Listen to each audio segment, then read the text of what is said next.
Bom dia, rapaziada. Nós estamos aqui com a KS 2003 vareta. Armei o motor dela, só que ela ficou com uma zoadinha.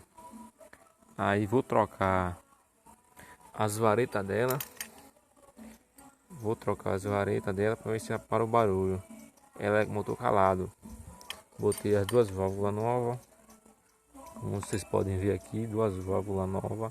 Esmerilhei. Mas vou ter que colocar duas varetas novas para ver se o barulho vai parar. Se não parar, vou ter que botar os bracinhos tudo zero.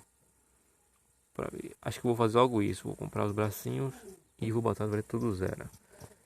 Mais tarde tem mais vídeo aí para mostrar para vocês aí. Não se esqueça de dar seu like